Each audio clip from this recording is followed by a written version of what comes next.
In Conversation with the Mystic is a series that's rapidly gained momentum and popularity ever since its inception a few years ago. The focus this evening, as we all know, is of life and love. Love, of course, being that dodgy four-letter word that seems to give many a reason to live and sometimes gives them a reason to die. And then there's life, also a four-letter word, just as mystifying, just as enigmatic on occasion. And so we have our two speakers this evening who will be exploring these words, unpacking them, demystifying them. We have the magic of the movies, and we have the profound realm of the spiritual. Where does that magical meet the mystical? We'll find out. Good evening, everyone. Good evening, everyone. Nobody's saying anything. No, they're all here, but they're very silent. They're all waiting for it all to begin. And let me tell you, I have to confess, as I came on, before this I was quite relaxed, but as I've come onto the stage, my heart is beating really fast. So while Guruji was praying, I was saying to myself, I must be relaxed. This is the time. When I am with my Guru, I must be relaxed. This is it. So yes, I will calmly begin by thanking you, Sadhguruji, for giving me this opportunity to be in conversation with you. Isha Foundation, thank you very much. I thought when we're talking about of love and life, heart beating is a good thing. Okay. Yes, it is a good thing. It shows I'm alive and in love and about to begin this conversation. And Sadhguruji, I want to say I have attended your inner engineering program. I have seen some DVDs, I have read your books. And everywhere there are your brilliant views on various issues. It could be from the making of a nation to the making of a toy car, from the running of a household to the running of parliament. You have brilliant views on every issue that one can ever question. Yet I know very little about you. And he has a brilliant mind with an, for lack of better words, I'd say out-of-the-box thinking. So different, so refreshing, so enlightening. I'm fascinated and I want to know about your life. And I'd like to know that, were you just born brilliant? Did it begin from that very moment? I was a normal birth, I didn't come in a box. My mother had a normal child. No, but, I'm from the movies and I can't help thinking, was it like it is in storybooks, that a venerable sage came to your home and when he looked at your mother, he said, there is going to be born a guru. Rejoice! He will lighten his own path and that of others. You also going like this? No, but was it like that? Or how was it? How was your childhood?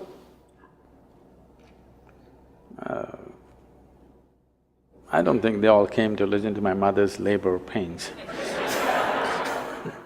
No, I'm really fascinated, intrigued that we're all here.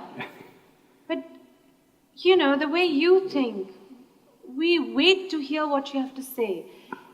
We've all been little children and we've all grown up, but we've grown up and been educated in schools but I find our way of thinking, our way of being very conditioned, like almost systematized. Whereas, so where did it all begin? I think you're looking for something unnatural that happened there. One thing that could be considered unnatural was, it seems I was a very delayed birth. My mother went to the hospital 3 times and came back and she gave up, she said, he's not coming. And when it actually happened, it happened at home. My father being a physician, that was not possible, she had to be in the hospital. 3 times she went and 3 times it didn't happen. They did everything possible and she gave up. So it happened at home. So that's the only reasonably unnatural thing. Everything else was natural birth. I didn't come in a box and I refuse to be educated so the question that you're asking is, do people grow up and blossom or are they brought up by somebody? You will see the general expression is, I was brought up in this place, I was brought up in that way. Especially in the West, you will see, I was brought up Christian, I was brought up Jewish. These are very common words. I think it's absolutely ridiculous and humiliating that a human being has to be brought up. You bring up cattle, okay? You don't bring up a human being. A human being is supposed to blossom by his own nature. That is why he is on the top of the pile, at least on this planet in the evolutionary scale. And most human beings don't seem to understand that, or they're not allowed to understand that by a whole lot of people and they need to be brought up. Bringing up means somebody is molding you. Molding means it's a predetermined shape. No flower that blossoms is the same way as another one which blossomed yesterday.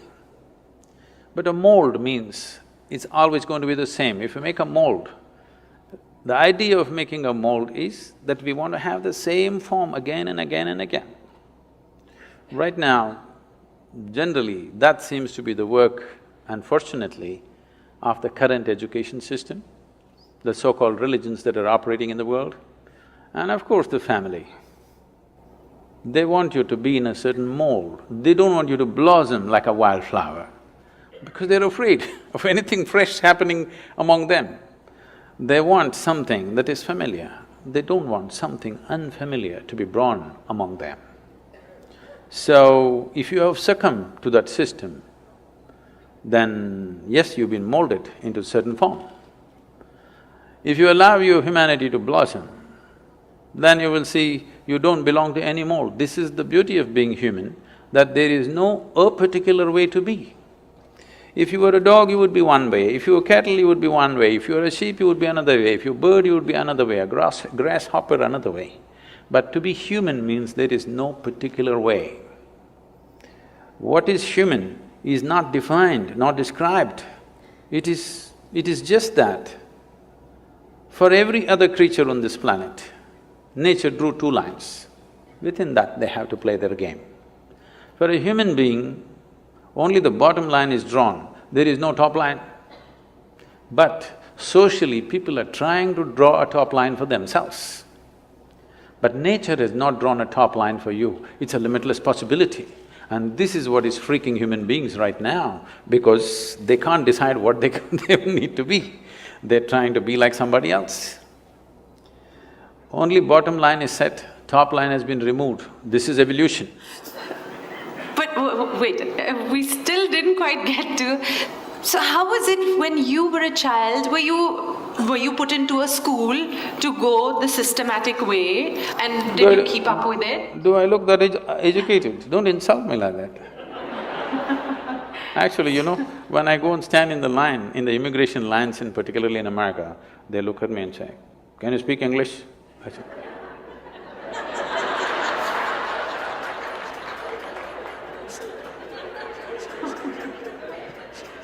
because I have that uneducated look, it's not easy. Do you know what it takes to remain uneducated? Education is just 20 years of going somewhere and getting one certificate. To remain uneducated, it's very difficult. Because from the day you are born, your parents, every other adult, the school, the damn thing, everybody is trying to educate you about something that's not worked in their life.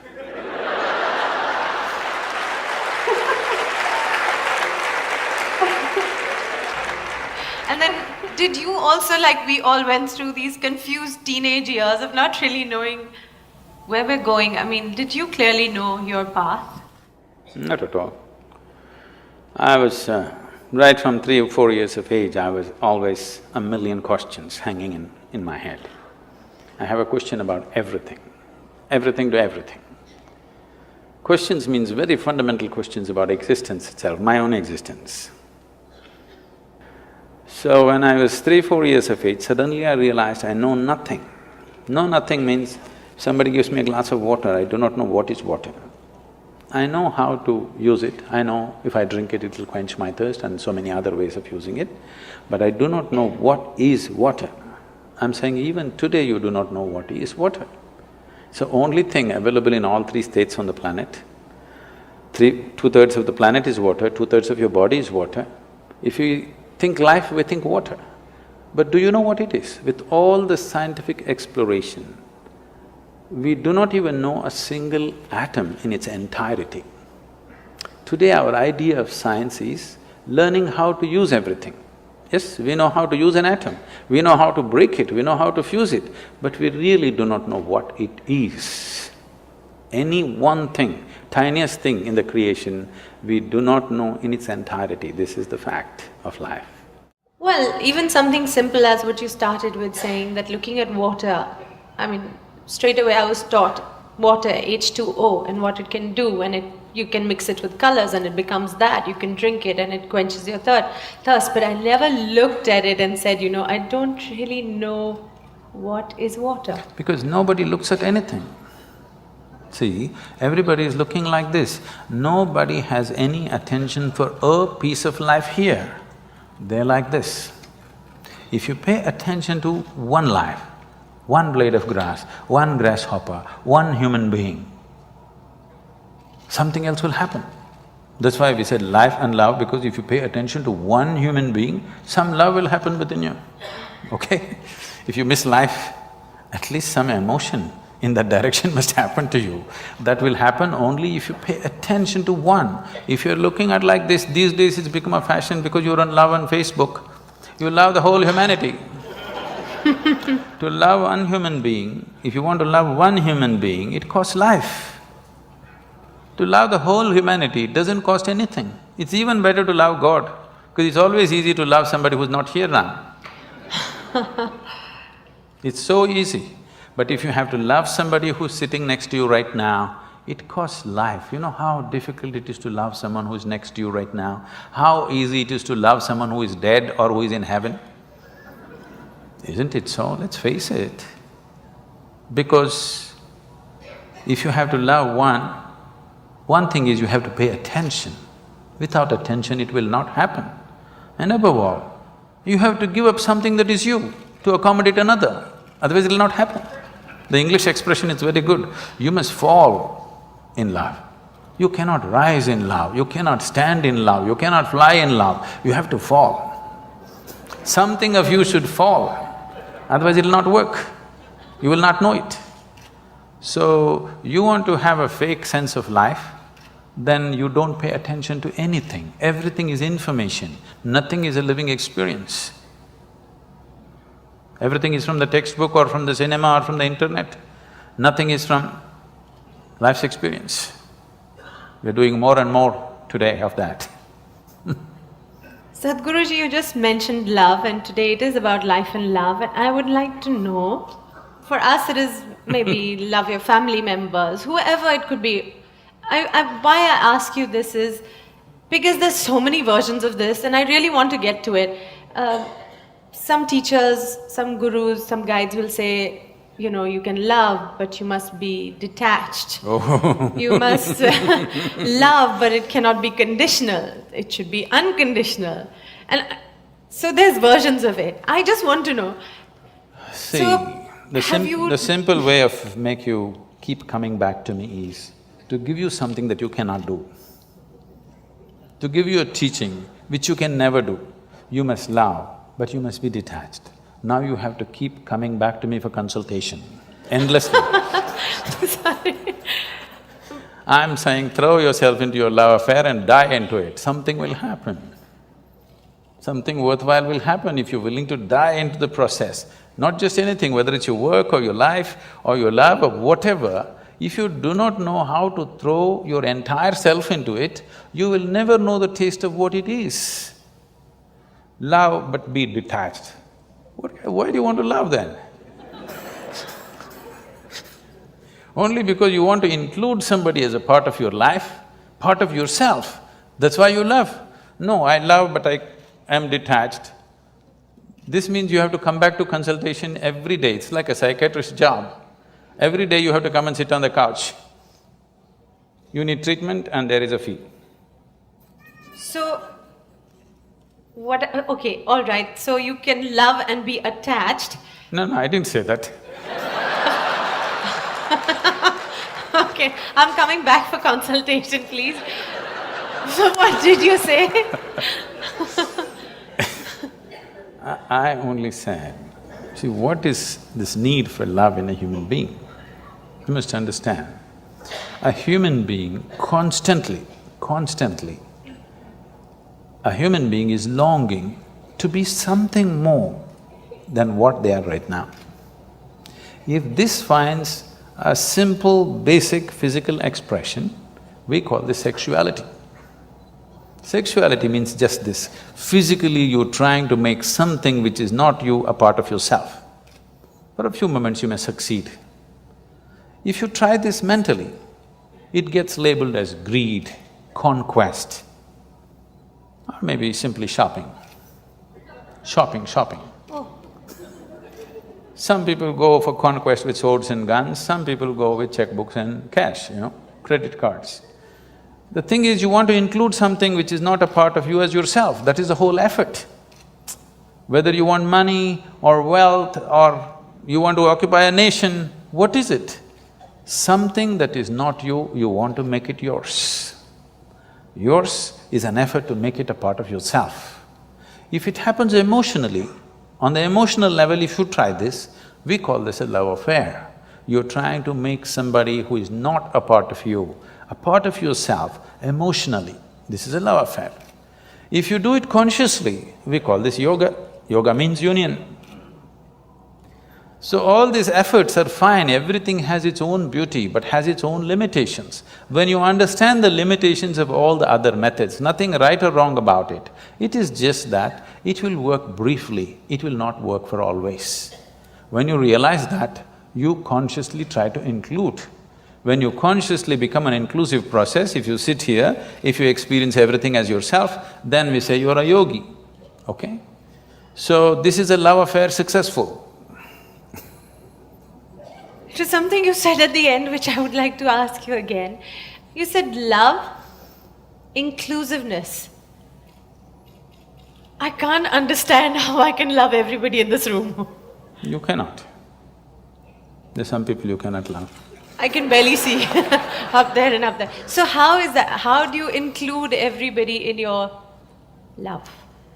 See, because you are looking at love as something that comes to you or you yield to the process of love only because you appreciate a particular quality, a shape of somebody's nose or the shape of their mind or their thought or their emotion or the way they speak or the way they do things or the way they relate to you, something, okay? There are many things. It is based on something that is acceptable to you. If they do something that is not acceptable to you, love crumbles. Yes. Now what I'm saying is, I want you to look at this, whether love happens to you or hate happens to you, anger happens to you, misery happens to you, joy happens to you, it only happens within you, isn't it? Yes. It never… People say love is in the air. No. Because you are feeling very pleasant in your emotions, suddenly air feels vibrant, it always been, you missed it all your life, now you're beginning to feel it. Okay. All right? So, whatever human experience, love or hate, whatever, happens only within you. What I'm saying is, at least what happens within you must happen by your choice. Consciously you must be able to make it happen. If you are able to… if your experience of what is happening within you is happening by choice, what is the problem? It only happens within you. Love is not a relationship. A relationship is a different thing. Love is a certain sweetness of your emotion. Whether you look at a tree or a dog or a man or a woman or a child or just at the sky, why can't you look at it lovingly? Because it's not about loving the sky, it's about the sweetness of your emotion. If your emotions are sweet, whatever you look at it in a certain way. Right now you have nasty emotions, whatever you look at it in a different way. So you have always associated love with somebody. No, no, no, this is not about somebody. Love is not something that you do, it is something that you can become. If you're willing, you can become love, you can make your emotion into a very sweet space. If you make your body very pleasant, it becomes pleasure. If you sit here, it can be great pleasure just sitting here and breathing. If your mind becomes pleasant, we say this is joy.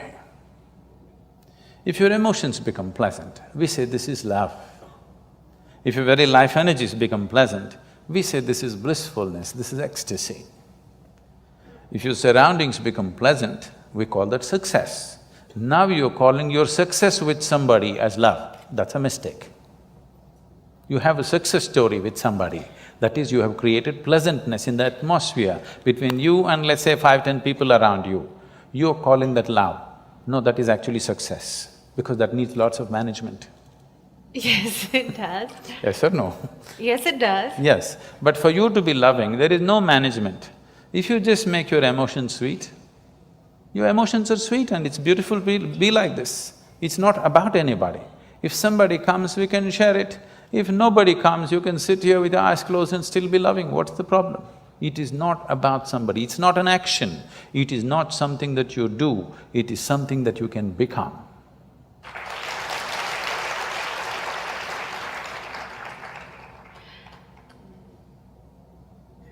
It's a lovely, idyllic.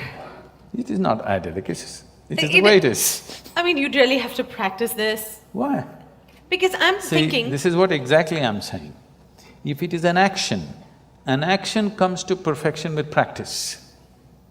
Only if it's an action. I'm saying love is not an act. Is health an act? Are you acting healthy right now? No. I know you're an actor, but are you acting healthy? No. So health is, because Yes. we have done certain things and health is, isn't it? Oh, we've not done certain things, We have we've been definite- given No, health. no, no, no. Oh, we've been given, but if you eat bad, if you live bad, you won't be healthy. We've done certain things to manage our health. Similarly, if you do certain things, you can manage the pleasantness of your mind. If you do certain other things, you can manage the pleasantness of your emotion. If you do certain other things, you can manage the pleasantness of your very life energies. This is things that you can do. Now, what you can do internally, you're trying to manage externally. What can be done here within you, you're trying to manage by creating an atmosphere around you, which is a very difficult thing to do, because outside will never happen 100% the way you want it. To some extent we can manage. We can't do all of it by ourselves because there are many forces involved. Sadhguruji, you said something about health, and you said you do certain things for yourself. Certain things. One, you are given health, and then how you maintain it is you eat well, you exercise, and you remain healthy. Now, to be loving, when maybe in a household, any situation, maybe outside, like you said, outside forces are not pleasant. It doesn't come easily to then just be loving. So what is the practice to become that way, or to train yourself to be that way? I want to remove this idea from your mind. You believe you need to practice. Practice means you're trying to perfect an action, isn't it? To be loving at all times? Yes, that is not an act. No, not an act. No, I But don't to want be to so I don't want to accepting. go back to the movies, okay? No, to be so accepting, because… No, it's not about accepting. Right now, do you want to keep your mind, your thought process, pleasant or nasty? Tell me, what is your choice? Ideally pleasant. No, just tell me, pleasant or nasty? You're thinking about it, this is… No, I'm trying to think, should I fox you and say nasty? Say it. Okay, nasty. I'm going to bless you now. No. Okay, I take back my words. Okay. All right. Any so, human being's choice for themselves is definitely pleasantness, Yes. isn't it? Body, mind, emotion, everything. and surroundings, you want it pleasant. Yes. So why is it not pleasant? Surroundings are not pleasant because of many things. Yes. If your thought and emotion are not pleasant, it's entirely you, isn't it? Yes. Surroundings, not entirely me, it's so many forces. We have to manage them, we have to juggle them. Not always are we successful with everything around us. Different people have different levels of competence to manage the outside. Not all of us have the same, the skill to manage the outside. But inside, your emotion and your thought, why is it not happening your way? This is something we have to look at. This has to be addressed, every human being has to address this. At least your thought and your emotion must happen the way you want. It's like this. On a certain day, a lady went to sleep. A lady went to sleep. In her sleep, she had a dream, I think up there. Oh, there are two strata of people. Nobody's asleep, right? So that I could pick on you, I'm just looking if I can see. She went to sleep up there and in her dream, she had a dream. In her dream, she saw a hunk of a man standing in that corner. And then he started coming closer and closer and closer. He came so close she could even feel his breath. She trembled, not in fear. And then she asked, "What will you do to me?" The man said, "Well, lady, it's your dream."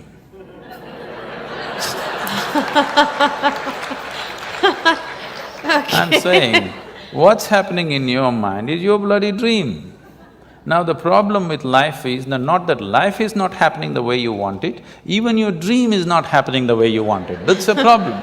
I'm saying at least fix this, at least let the dream happen the way you want it. If you are dreaming the way you want right now, your thought and your emotion would be pleasant, isn't it? Yes, but Fixing the world is another thing, that's a different game. That needs lot of skill. This needs just willingness. Why we are continuously talking about joy, blissfulness, love is not because it's a goal by itself, these are not goals by itself. Only when you're pleasant by your own nature, you stop being in pursuit of happiness.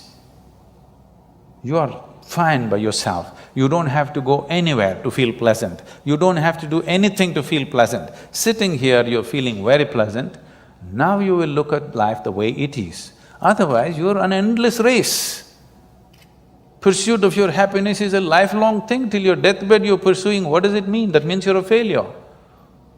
If you're pursuing happiness when you were 5, I can understand. But that was not the fact. When you were 5, you're simply happy by your own nature. When you're 50, you're pursuing your happiness, this is a failed story, isn't it? But Sadhguruji, suppose we say this to the common man who has a little house. Where did you meet a common man? I'm imagining it. Every man or woman think they're special, believe me. Oh yes. Yes, so where did you meet a common man, I'm asking? Oh. Okay, Sadhguruji, when you said about the common person and the special person, I know some teachers have always told us, and why your parents always tell you that, you are special. Each one of us is unique. I remember this part, I'm not sure whether I heard it at your discourse or on a DVD of yours, where you said it was about, people being special and us always thinking that God knows of us. And you said something like, do you know all the grasshoppers in your garden? So, of course, all of us have said no. So you said something like, so how does God know each one of you then? And I was devastated. Because I always thought somebody out there knows me, cares about me, and I'm special. You thought you were number 1 on his book, is it? Well, I've been told since I was a kid, you're special, you're unique, and God cares about you. When somebody says you're unique, it's an insult. No, you said no top line, so you're peaking in different ways. In this vast cosmos, this solar system is just a speck. Tomorrow morning, if the whole solar system disappears, vanishes, evaporates, nobody will even notice it. Maybe it's not even on the account books of creation. It's so small. In this speck of a solar system, planet Earth is a super speck. In that, Mumbai is a micro super speck. In that, you are a big man or a woman, which is a huge problem. This is a very immense existential problem. This is because we have lost perspective as to who we are, what we are. Our psychological realities have become bigger than the cosmic reality. That is the big problem. It's time you step out of your cinema. I'm not talking about the Hindi cinema, I'm talking about the cinema that everybody is playing in their own minds. See, right now they darken this whole hall because it works best that way. This is the basic technology of a cinema. If you do not darken the cinema hall, if you light it up and play a nice cinema, it's not going to work. You have to darken it. So I'm saying a cinema of your mind because it's a dark space. Every thought is enlarged, playing out bigger than the cosmic space. Today, everything in the cosmos is happening perfectly well, but you have one nasty thought crawling in your head and it feels like a bad day, isn't it? Yes. So that's because your psychological realities, your petty creation has become larger than the Creator's creation. You lost perspective of life. That is the fundamental basis of all this confusion and suffering. If you see who you are, the microspeck that you are, you wouldn't imagine that God is made in your own image and He looks like you and whatever. Okay? If we were all buffaloes, we would definitely think God is a big buffalo. Okay, so what is it really? Please tell us please define it for us. What is it? What is going on? This life, this love, all these emotions that we go through in our lives, all these thoughts that we create for ourselves. What is going on? These are all human possibilities and capabilities. Every possibility becomes a problem for those who do not explore the possibility in its right perspective. Thought is a tremendous possibility. An ant cannot think like you. He can work better than you, he's more disciplined, he better traffic rules than you. There's no traffic jam out there, okay? But he cannot think like you. That sets us apart. This is a possibility. But now this possibility has become a problem for 90% of the humanity. Now they're freaking because they can think. And they're thinking all the wrong things, their thoughts have become nasty. If they were pleasant, they would have enjoyed their thought process. Because it's become nasty, it's becoming an ailment, isn't it? People are suffering their thoughts immensely because they do not know how to keep it pleasant, nothing has been done towards it. So what is a possibility always becomes a problem if you do not explore it in the right perspective. So your thought and emotion has become a problem. Now love affair is a problem, you're making all kinds of things out of it, which are all coming from this misunderstanding. Not understanding this thought and emotion is generated by me, I can generate it whichever way I want. If nastiness is what you like, you do it. I don't care if that's what you like, but you're suffering it. If you're suffering it, you shouldn't be doing it. I'm not telling you be loving. What is your choice, pleasantness or unpleasantness? If unpleasantness is your choice, you enjoy it, do it, what is my problem? You want to drink poison, what is my problem? I'm just telling you, this is poison, this is this. Drink whatever you want, but by choice. Don't drink unconsciously, that's stupid. That is not befitting of a human being. A human being means we are far more conscious than every other creature on this planet. That's what sets us apart. Every creature eats, but we can eat consciously. So our eating becomes so many things. Every creature has sexual drives, they go and fulfill it whichever way. We can do it consciously, so we become something. We are doing the same things, but we are doing it consciously. Suddenly there is a magic about it, not because sex is magic, food is magic, no. Because we can do it consciously, every basic act like eating and copulating becomes magical because we can do it consciously.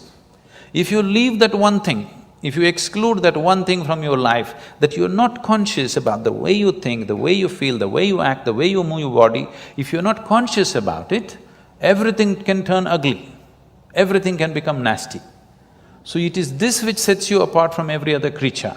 So, A dog is walking on the street, if you show it a biscuit, it'll wag its tail. If you do this, grrr, it'll do. If this is what you are, that if somebody is nice to you, you'll wag your whatever, if somebody is not nice to you, you will bite them.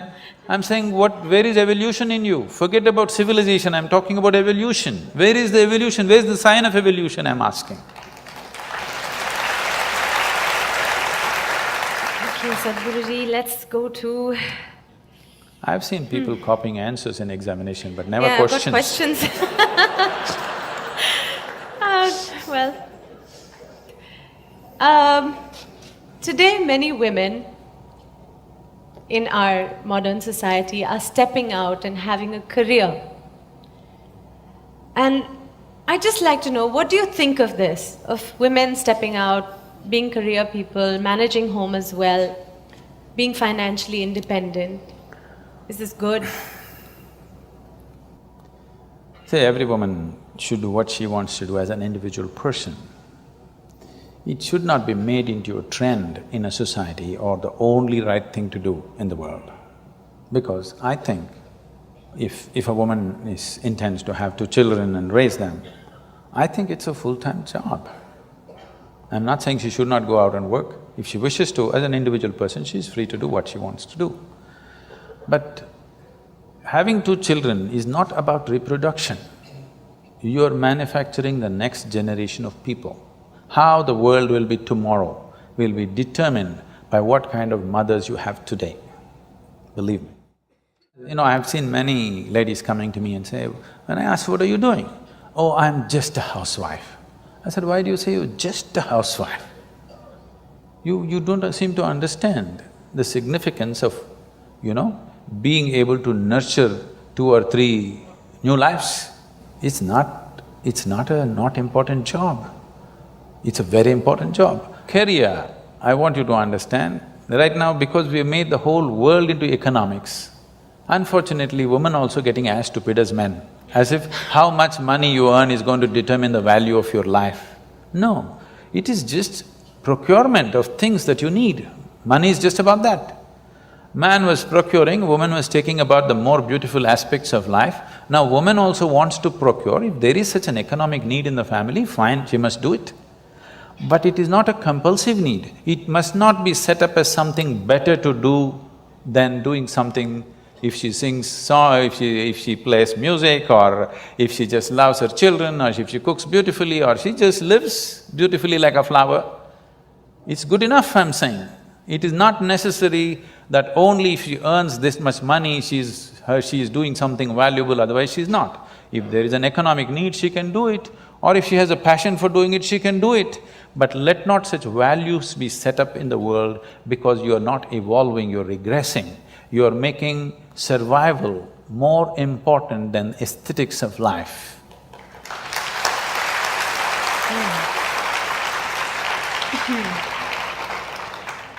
Okay, Sadhguruji, let me take you away from this and let me take you to a world of, say, films. World of films, okay, let's go. Let's go movies.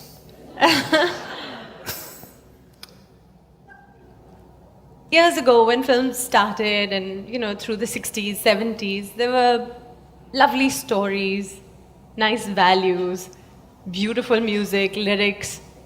By the time I was the star in movies, some of our jhatka matkas might have shocked the previous generations and they must have said, what is all this? But it was still within limits. Whose limits? I mean, what's acceptable to society, whatever. I'll say, and then now, today, the complexion of films, the kind of films we see, it's little clothes, it's live-in relationships are, up there on screen for everybody to see, and nightclub culture. I mean, it sometimes worries me that my children are growing up now, this is what they're seeing, these are the kind of songs that they're listening to.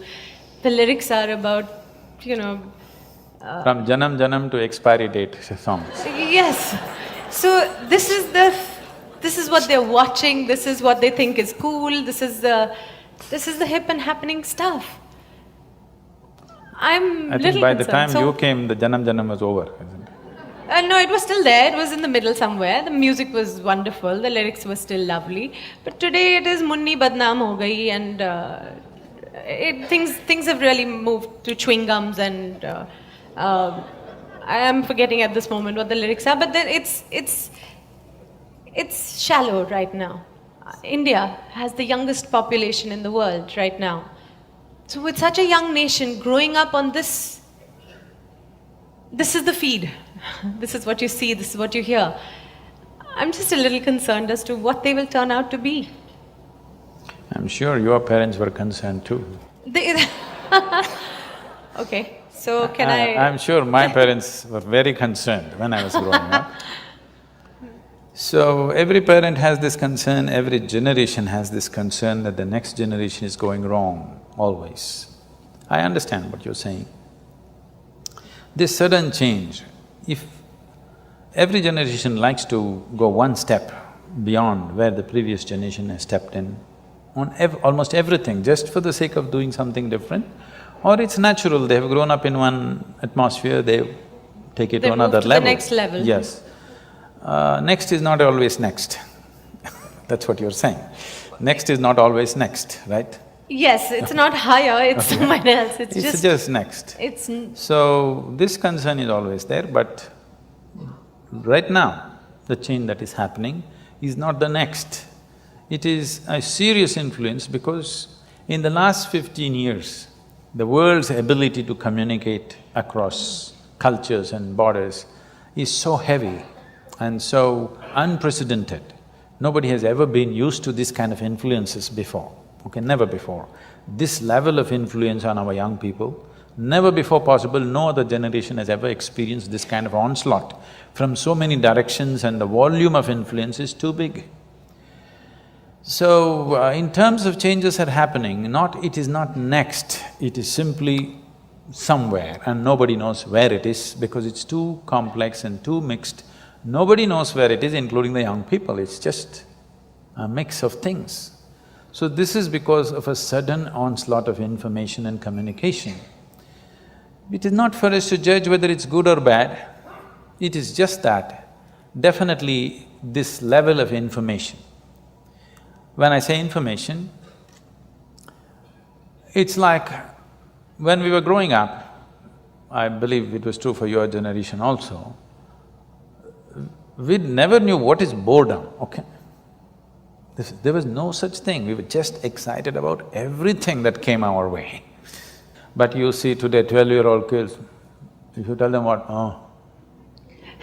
Yes. You see, they're just bored because they know the whole cosmos, they've seen it on their phone screen, not even on the computer screen. On the phone screen, they've seen entire cosmos, they know everything.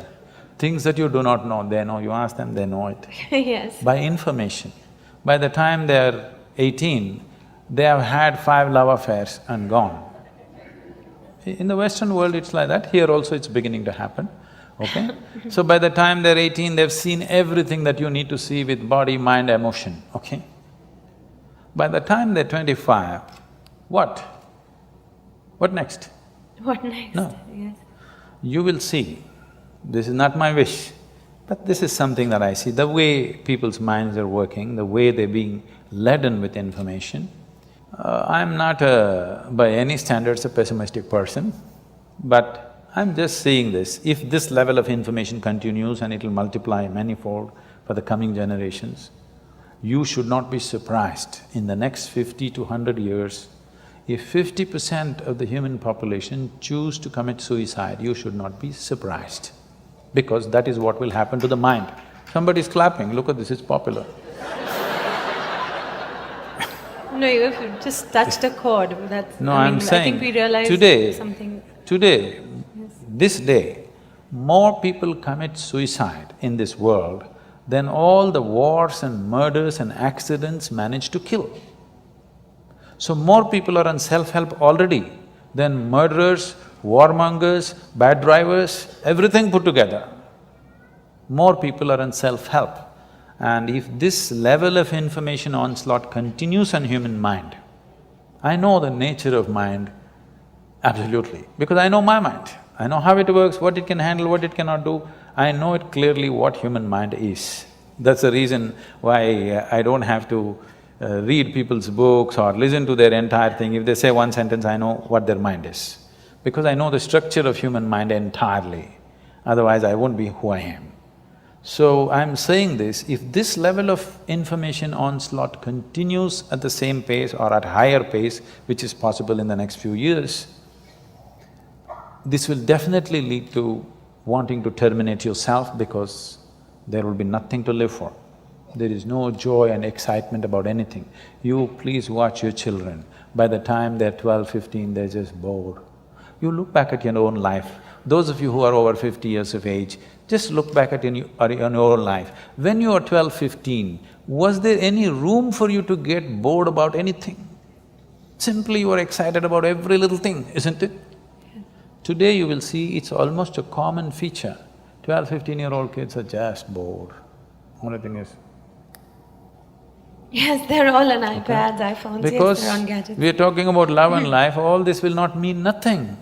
Because you had one love affair when you were 18 years of age, you thought this is your life and you're willing to die for it, whether you died for it or not, but at least at that time you thought you'll die for it, okay?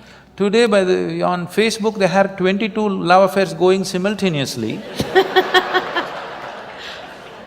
It just means nothing. I'm not saying they should have it or not have it, all I'm saying is, this will lead to a certain overload on the mind and suddenly a human being will think, why am I here? You know that big Shakespearean question, to be or not to be? Yes. This is not the most intelligent question. Unfortunately, people think so. This is only because you have not been touched by life. You are not a piece of life, you're just a psychological case. You're full of thoughts and emotions. You have not touched life at all. You think your thoughts and emotions are life? No. Your thoughts and emotions are the drama that you're creating in your mind. It is your cinema. You must be able to end it somewhere. If you do not know how to put the end, then it's going on endless cinema, you're going crazy. Life is happening here. You know, your work is not life, your family is not life, your career is not life, your cinema is not life, your thought is not life, your emotion is not life. Life is happening here, everything else is accessories to life. Now, the frills of life have become larger than life itself. Life is entirely missed. If you touch life within you, then it's an explosion of energy. When such a thing never happens to you, because you have information about the whole cosmos on your phone screen, you will never be touched by life because too much information, too much thought, even emotion is drying up, too much thought. This has happened. If you look at European philosophy in the last 150 years, you will see, if you read Dostoevsky, you will want to commit suicide. Brilliant, intellectually brilliant, but you will wonder why are you alive? Because intellect is like that. If you wake up in the morning, devoid of touching any life's experience within you, don't think about your child's face, do not think about the flowers in the garden, birds in the sky, nothing beautiful that ever touched you. Just think logically, you have to get out of bed, that's not a small feat. You have to brush your teeth, breakfast, go to work, eat, sleep, again tomorrow morning same thing. Next 50 years you have to do the same process every day. If you look at it 100% logically and intellectually, you will have no reason to live tomorrow morning. It's only if you're touched by something, suddenly it's worth living. If you're not touched by anything, then it's not worth living. What is so worth living about a human being? Waking up in the morning, trudging through life every day, eating, sleeping, same rubbish, what is the point? There is no point. Unless you're touched by something, some magic of life, if it doesn't touch you, either in the form of love, or in the form of a flower, or in the form of something within you. If something doesn't sparkle within you, definitely there is a question whether I should live or not, isn't it? And we are taking humanity in that direction with this overload of information. Information is not knowing, information is just garbage collection. You just gather things which don't mean anything to you. You look smart in a tea party, but you're not smart with life, okay? If you're smart with life, you must be blissful, isn't it? If you're really smart with life, you must be joyful and blissful, isn't it so? You're only smart in a tea party because, when somebody is talking something, the galaxy Z22, what happens there? Everybody, wow. They can also open the internet and the same thing. You think this guy visited the galaxy? So Sadhguruji, then what is it? Okay, so for all of us, give us in clear, simple sentences, do this and you will be at least on the way to being blissful or happy or aware or living in a nice conscious way. If you just observe, if everybody makes a little effort, everybody take a little time for this piece of life, okay? Not for your family, not for your career, not for something else. Just for this piece of life, give it little time because this is the most important piece of life in your life, isn't it? Yes or no? Yes. Even if you're in love with somebody, still this is the most important piece of life, isn't it? So pay some attention to this. How does it happen? Why have you taken it for granted? Believe me, you're not going to be here forever. I'll bless you with a long life, but you're going to fall dead one day. Yes or no? Yes. So, do not take this for granted. If you wake up in the morning, tomorrow if you wake up in the morning… No, this is not my wish, but I want you to know, of all the people who go to bed tonight, over 1 million people will not wake up tomorrow morning. And tomorrow, if you and me wake up tomorrow morning, is it not a fantastic thing? 1 million people did not wake up. You woke up. Is it not a great thing? Just look at the ceiling and smile. You are still awake. You're still there. 1 million people did not get up in the morning and you woke up. And for many millions of people, somebody who's dear to them did not wake up. So just check those 5, 6 people around you. They all woke up, wow, it's a fantastic day. You woke up and everybody who matters to you around you woke up. Is it not fantastic day? Yes. You don't think so? Yes. Yes. You don't seem to think so. Yes. Because the problem is just this, you are living with an idea that you're immortal. When I say you're immortal, you're not actually thinking you're immortal, but you're not conscious of your mortality. If you're not conscious of your mortality, somewhere you think you're immortal, isn't it? How many moments in a day are you conscious that you're mortal? If you were conscious, would you have time to crib? Would you have time to fight with somebody? Would you have time to do some rubbish with your life? If you knew, if you are conscious that you are mortal, you would do nothing other than what is absolutely needed for you and everybody around you. This one thing if you do, if you just remind yourself, you don't think this is a negative thing. Death is not a negative thing, it's the only thing which has added value to your life. If you're here forever, you would be unbearable.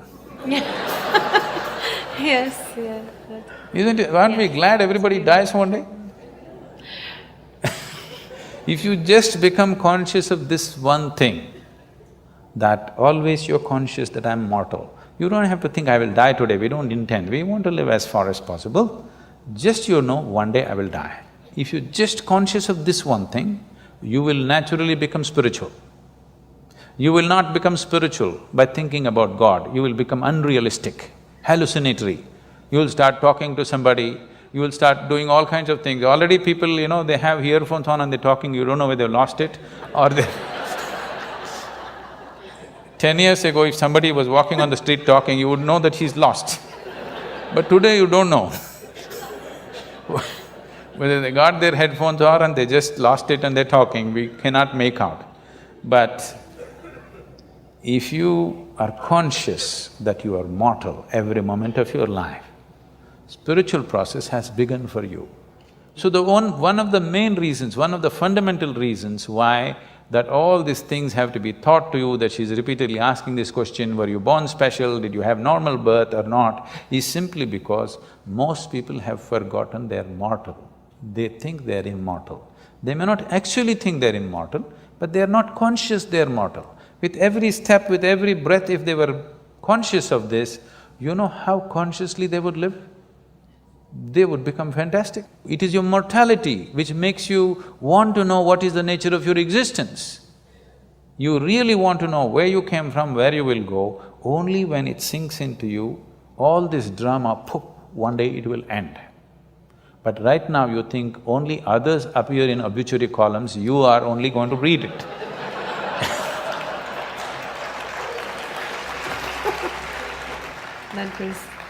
That is simply beautiful. That's all that's needed. If you want to know the value of life, just know that it's a brief happening. The time that you spend here as life, it's a very relative experience. If you're truly joyful and ecstatic, it's horribly brief, believe me.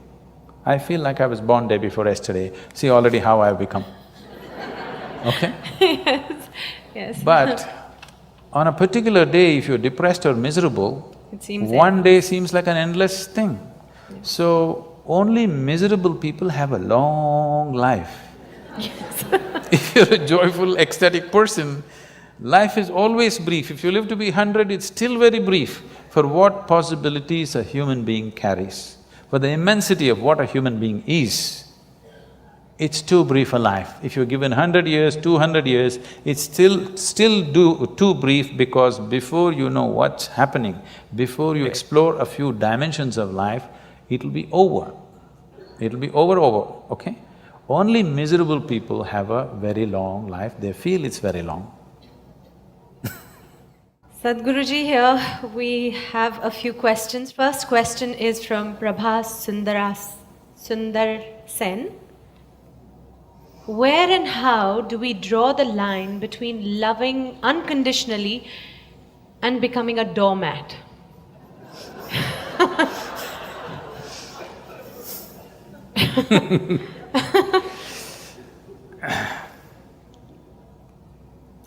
See, we need to understand this. What's being right now passed around as love is generally a mutual benefit scheme. You give me this, I'll give you that. If you don't give me that, I don't give you this. This is not said, but it's done. Okay. It's done, isn't it? It's not said. So, human beings have physical, psychological, emotional, economic, social and various other kinds of needs. To fulfill these things, when you say, I love you, instead of making these things ugly needs that we have to, ugly transactions that we have to do, you give me this, you give me that, to bring some aesthetic and beauty to this transaction, we coat it with a certain amount of sweetness of emotion, which we call as love affair, where the transactions happen more smoothly, because once we are human, somehow doing basic transactions in a basic way makes us feel ugly. If you take food with both your hands and eat it, it's ugly, isn't it? We want to eat in a certain way. Similarly, to fulfill our physical needs, emotional needs, economic needs, we have arrangements where we can conduct this in a more aesthetic manner. I'm not saying it's right or wrong, this is the fact of life. So this level of love, I call this is enough to fulfill the domestic needs of one's, for two people to live together, to fulfill their needs, to produce children, to raise them. Domestic level of love affair people can have. But if people want to have a love affair which will bring them to an ultimate union, then not many people are competent to do that. Not many people are ready to have that kind of a love affair where it'll make two lives into one. Two becomes actually one in experience. That will need something more. Most people are competent of using love to fulfill the domestic needs. But to go beyond that, they are not ready. And when I say they're not ready either, I'm not talking about this person or that person. So when one is ready and another is not ready, or one is making an effort and another doesn't have the effort, then it feels like somebody is becoming a doormat. That is what it is, that it feels like they're being exploited. But above all, one who is longing to use love as a way of ultimate union should not be bothered about being doormat, this and that. In India, we have a culture where by choice people name themselves as slaves.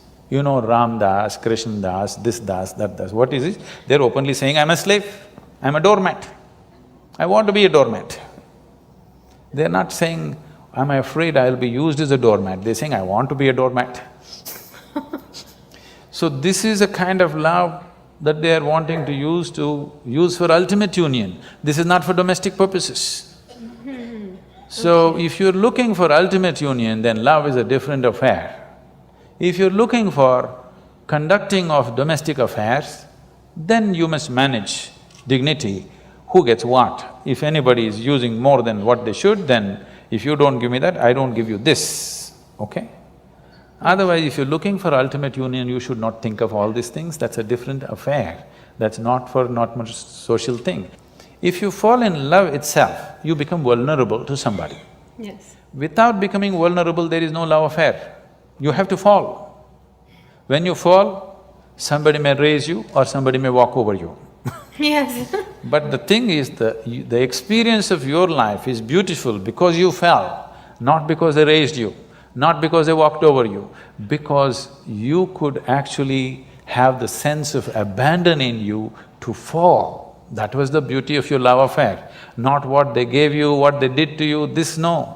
The beauty was you sat alone and you think you really love this person so much you're willing to die. That was the most beautiful moment. Not the moment they gave you a big gift, not the moment they gave you a diamond ring, not the moment they said this and that about you, no. You just sat here and you're willing to die. That was the moment. Not just a doormat, you're willing to be the dust on their feet, okay? I'm not saying you should be like that. I'm saying where love transformed itself into devotion.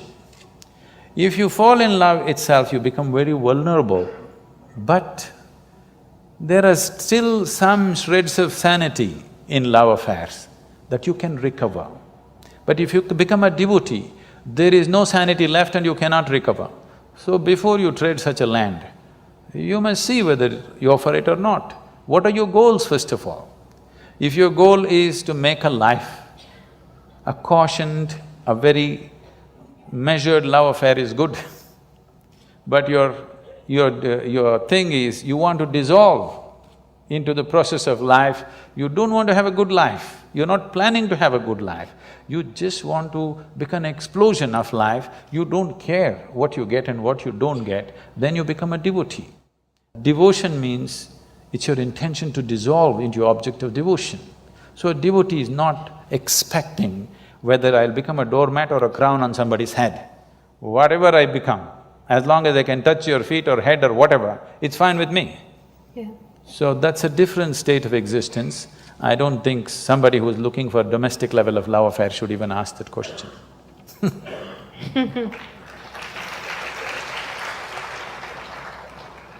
We have one question from the social media, the Facebook. Amit Madan wants to know, in this materialistic age, the real feeling of love is disappearing from our life. Most of the love we receive from others and express to others is superficial. How can we reinforce the real feeling of love in our own life and in others? Forget about others. If you learn to be loving by your own nature, not because of somebody else or something else. I know the question is coming from Facebook, there's an enormous possibility.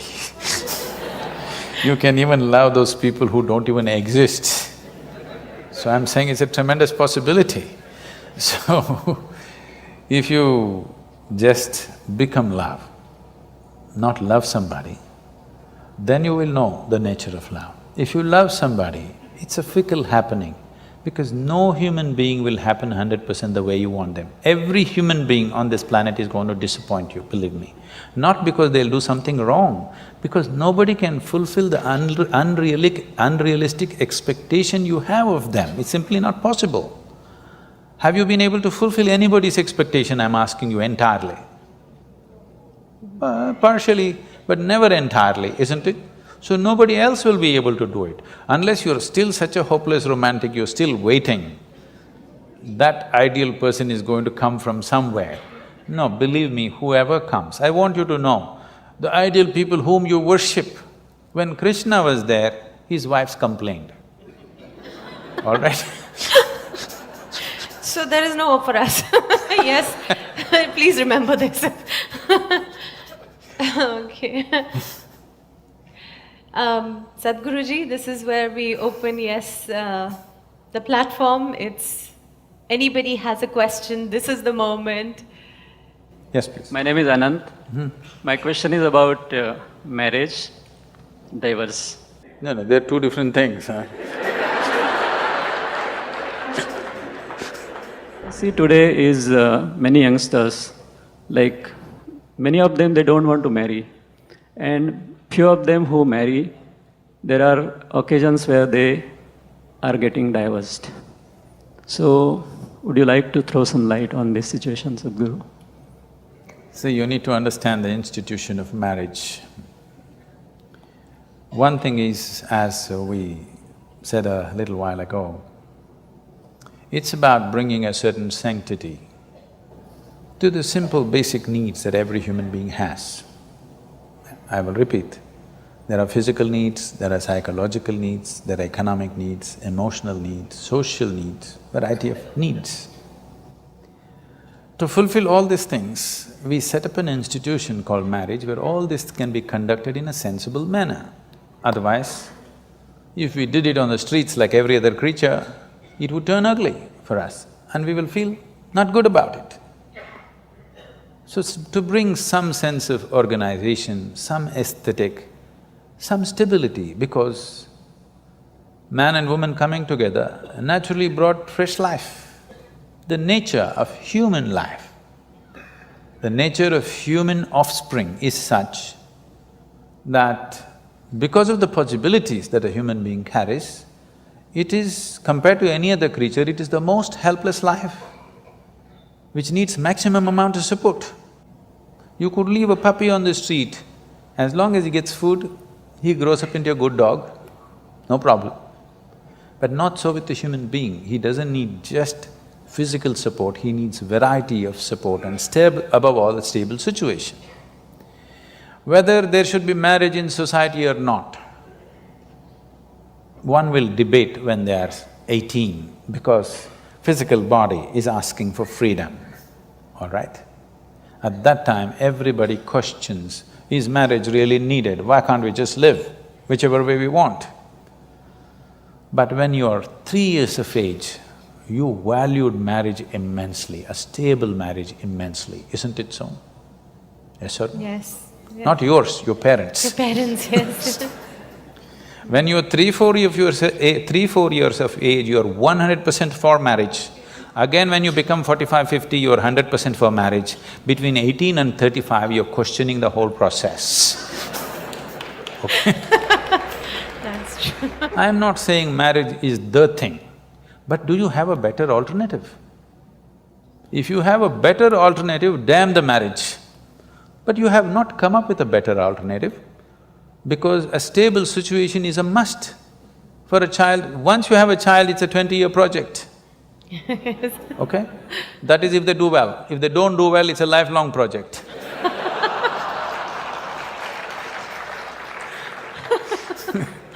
So, if you want to get into such projects, at least 20 years, there must be a commitment to create a stable situation.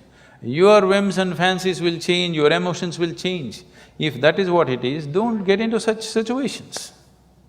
It's not compulsory for everybody to get married. It's good, young people, you're saying people are thinking whether to get married, and I'm glad. It is not necessary for everybody. But if you get into it and especially if you get into children, you must understand it's a minimum 20-year project, whether you like it or you don't like it. Otherwise, you shouldn't get into those projects. You don't walk into a project, drop it halfway and walk away, isn't it? They have their benefits and they have their problems. It's your choice, but at least choose consciously. You don't have to get married because everybody is getting married. You don't have to talk about marriage and divorce in same breath as if they come together. This is a completely an American idea. You're thinking of marriage and divorce together. Nobody thought of divorce in this country till recently, isn't it? Why should you ever talk about marriage and divorce in one breath? It's a crime. It's really a crime to think on those lines. But if it so happens, something truly went wrong between two people and they have to separate, that will anyway inevitably happen. You don't have to plan it at the time of wedding. Namaskaram, Sadhguru. Okay. Yeah. Namaskaram, Juhi ma'am. You mentioned about survival and you talked about aesthetics of life. I would request you to elaborate on aesthetics of life. And my second question is from my friend. I don't know whether you will answer it or not, but I just want to mention it over here because she has requested me to do so. Her question is, what is the purpose of this universe? Tell your friend I didn't make it. Thank you so much. Why am I being blamed for these things? The only thing I have done is, I have figured the nature of my life.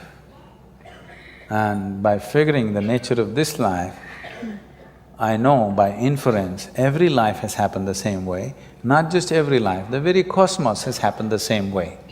If you know the nature of this life from its origin to its ultimate, you know the nature of everything by inference, everything that's worth knowing. So tell your friend, I didn't make this universe, so don't blame me for such big things. I just figured my way through my life. And if you figure it, you will see the most important thing that's happening in your life right now is that you're alive. Nothing else. Not that stocks have gone up today, that's not the most important thing. Not your love affair, not this and that. If you don't understand what I'm saying, suppose tomorrow you lost… I'm not saying you must wish, I'm not wishing you must lose, but suppose tomorrow you lost half your money and you're feeling depressed and your mind says, I want to die. Close your mouth, hold your nose like this for 2 minutes. Your body says, to hell with your money, I want to live.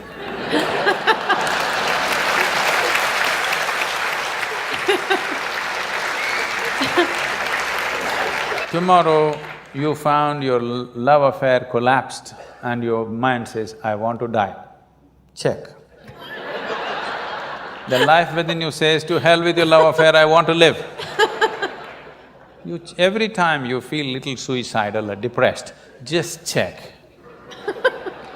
The life within you says, to hell with all these things, I want to live. So I want to know the most important thing that's happening to you right now is life itself. Not the fancy thoughts that you have, not the emotions that you have, not financial arrangements or family arrangements or whatever rubbish you have built around you. These are all accessories to life. These are all frills. Frills are so much you're missing the skirt, that's the whole problem with you. Yes, so much frill. Fundamental things are forgotten. So, this is the most important thing. Right now for most people, life means their job, life means the new house they're building, life means the car that they bought, life means their wife, their husband, their children. No, life means what's throbbing here, not even your body, not your mind, not your thought, not your emotion. What is right now throbbing here, this is life. Because this is on, everything else seems to be meaningful. If this one stops, nothing around you means any damn thing to you or to anybody.